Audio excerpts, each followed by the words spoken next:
ஆரம்பிச்சிட்டாரு. உடனே அவன் எப்படில எடுப்பான், அவன் நல்ல பையன்ல அப்படின்னு சொல்லி சத்தம் போட்டு விட்டாங்க. ரட்சிக்கப்பட்டார், ஒளியா மாறினார். அந்த வெளிச்சம் அடிக்கும் போது பென்சில் கிடக்கு. ஆமாங்க, நீ வெளிச்சமா இருந்தா தான் நீ செஞ்ச பாவம் உனக்கு முன்னால தெரியும், இல்ல தெரியாது, கண்ணு தெரியாது.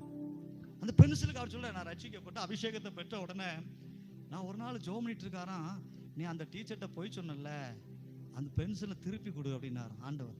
எப்படி இருக்கும், இவர் வயசு அப்ப 60, தோத்திர வயசான பிறகு ரட்சிக்கப்பட்டிருப்பார் போல 60. எப்படி இருக்கும், பென்சில் முன்னால கிடக்கு அந்த சொப்பனத்துல. உடனே இவர் போய், அந்த ஆளு பாத்தீங்கன்னா அவர் வயசாயிட்டல, அவர்லாம் முன்னப்ப படிச்சவங்கள, அவருக்கு வந்து அவர் டீச்சர், அவர் ஹெட் மாஸ்டர் ஆயிட்டார். ஒரு நாள் இவர் போறாரு, வீட்டுக்கு போறாரு. வீட்டுக்கு போய் நல்லா இருக்கீங்களா அப்படின்னு பேசிட்டு நல்லா இருக்கேன் அப்படின்னு சொல்லிட்டு பக்கத்துல உட்காந்து சொன்னா, அந்த பென்சில் எடுத்தது நான் தான்.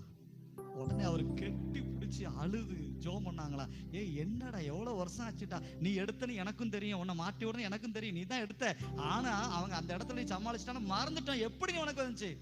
அது பரிசுத்த ஆவியானவர் என்ன வெளிச்சமாக்குறார். சொல்லும் போது எனக்கெல்லாம் அக்கினி அப்படியே மூழ்றத பார்க்க